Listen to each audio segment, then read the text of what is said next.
alhamdulillah nahmaduhu wa nasta'inu wa nastaghfiruh wa na'udzu billahi min shururi anfusina wa min sayyiati a'malina may yahdihillahu fala mudhillalah wa may yudlil fala hadiyalah. Pertama-tama yang terhormat Ustaz Jamaluddin Abdullah MD yang telah membimbing kami selama ini beserta istri beliau yang tercinta Dr. Imi Suci Rohyani MSI, dan selanjutnya pada guru-guru yang berkesempatan hadir pada malam hari ini, dan kepada moderator yang telah memberikan saya kesempatan untuk berbicara di depan antum-antum semua.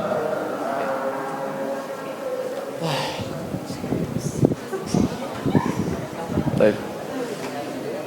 Awalan haya bina nashkurullah azza wa jalla alladzi qad ata'ana ni'matan katsiratan hatta nastati'a an najtami'a fi hadzal makan al-mubarak insyaallah.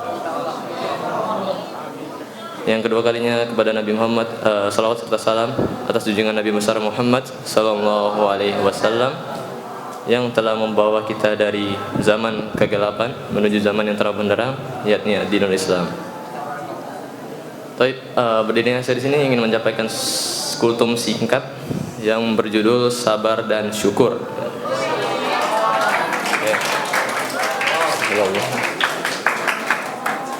Oke. Sabar adalah cara kita menjaga emosi kita. Oke. Allah Subhanahu wa taala telah banyak menyebutkan kalimat sabar atau kata sabar dalam Al-Qur'an. Contohnya, ada yang tahu contohnya pada ayat berapa, ayat apa? Oke, kata Al-Ahfaiz yang Masya Allah sekali. Bismillahirrahmanirrahim. Wasta'inu bis sabri was salah. Ada yang tahu artinya? Royan, gimana Royan? Apa artinya Royan? Oke, ada selain dari ayat itu di mana banyak lagi ayat-ayat yang menyebutkan tentang kalimat sabar. Oke, selanjutnya kepada kisah-kisah. Mungkin dari beberapa dari kita tidak menyadari ada banyak kisah yang terkait dengan kata sabar. Contohnya pada Deki beberapa hari yang lalu tentang Talut dan Jalut, yang dimana ketika kumpulan kabilah-kabilah dari Bani Israel datang kepada Nabi Harun kalau nggak salah, intinya meminta petunjuk untuk memberikan seorang pemimpin untuk melawan Jalut yang waktu itu merupakan bisa disebut sebagai diktator. Nah, di antara mereka ternyata tidak ada yang terpilih, melainkan seorang penjaga kebun kurma yang bernama Talut. Nah, sebelum menuju perperangan, Talut memberikan sebuah pengumuman kepada pasukan-pasukannya bahwa sesungguhnya Allah akan menguji mereka dengan sebuah sungai. Nah, akan tetapi ketika sampai melewati sungai itu, 95% dari pasukan Talut mocu atau mengkhianati Talut, tidak mematuhi aturannya. Maka bisa dibayangkan betapa sabarnya Talut di sana, di mana hanya tersisa 5% dari 100% orang-orang yang akan berperang melawan Jalut. Namun alhamdulillah, innallaha ma'as sabirin, sesungguhnya Allah bersama orang-orang yang sabar. Di sana Talut dan pasukannya berhasil melawan Jalut, yang dimana Jalut itu kalau dalam bahasa Inggris kalau nggak salah Goliath ya namanya. Jadi besar lah atau susah kalau tidak. Oke, selanjutnya mungkin contoh sabar yang sangat dekat dengan kita tuh mungkin bentar lagi kan Idul Fitri ini. Nah, beberapa dari kita mungkin mengharapkan yang namanya THR. Di sini ada yang masih dapat THR? Oke, mungkin kelas 7 mungkin masih wajar dapat THR. Mungkin kalau misalnya Uncle Jack masih dapat THR, Uncle Jack? Masya Allah. Kirain udah nggak dapat. Oke, Masya Allah, ini suatu hal yang hebat dari Uncle Jack ini, betapa besarnya kesabaran beliau. Suatu ketika di beberapa bulan yang lalu ya, beliau ini dengan rela menjemput seorang teman menggunakan mobil. Jadi beliau berkelana melewati gunung, mendaki gunung, melewati lembah untuk menjemput seseorang yang tinggal di Grand Muslim. Jadi bisa dibayangkan betapa jauhnya Narmada menuju Terong Tawah itu. Udah beliau nggak dibayar bensinnya. Udah gitu setelah jemput orang yang dari Grand Muslim ini, beliau menjemput orang Australia yang ada di Jalan Lingkar, sekitar Jalan Lingkar.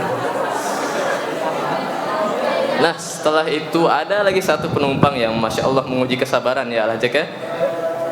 Beliau ini tinggal di Kekale ya, yang bernama sebut saja apa ya?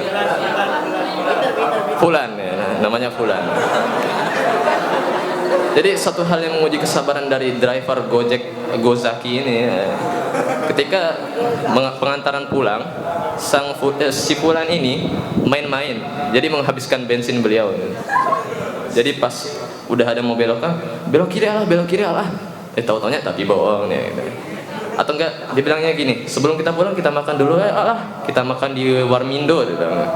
Pas udah lewat depan Warmindonya dia bilang, enggak jadi dah lah, udah kenyang saya. Intinya itu cukup lama kita berkeliling ya. Ya saya bilang enggak jadi juga waktu itu ya. Oke. Selanjutnya apa lagi? Oh, ada lagi contoh dari teman saya yang Masya Allah luar biasa, yang bisa disebut sebagai profesor ya. Alvan Einstein ya. Jadi ada sedikit cerita kelam ya, dimana pada kamar 3 yang sebelum sekitar beberapa semester yang lalu, di kamar 3 saya, Alvan dan Imam melewati beberapa banyak cobaan ya. Contohnya sedikit ejekan dan kawan-kawan dan lain-lain, pokok sungguh menguji kesabaran. Kalau misalnya Alvan contoh diejek sebagai gundul peringis. Ada yang tahu gundul peringis ini? Jadi kalau dalam hantu Jawa, dalam buku kisah tanah Jawa, gundul peringis itu digambarkan sebagai hantu yang kalau misalnya lewat tempat sepi, biasanya ada pohon kelapa itu bakal jatuh. Jadi yang gelinding itu cuma kepala doang. Itu, tapi Masya Allah betapa sabarnya saudara Alvan.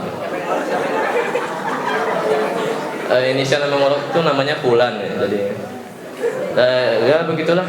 Namun di balik ejekan itu Alvan akhirnya menjadi seorang yang sangat kuat, Masya Allah. Oke, untuk sebagai penutupan saya memiliki sebuah quotes dari Ustadz Ustadz Adi Hidayat, yang dimana beliau berkata, jika ada salah satu dari seorang di antara kalian yang lalai, maka ingatkanlah, karena surga itu terlalu luas untuk sendirian. Okay. As-sabru kas-sabiri. Sekian, saya izin pamit undur diri. Saya anak Pak Edi. Syukran, assalamualaikum. Oke, ulang. Syukran, assalamualaikum warahmatullahi wabarakatuh.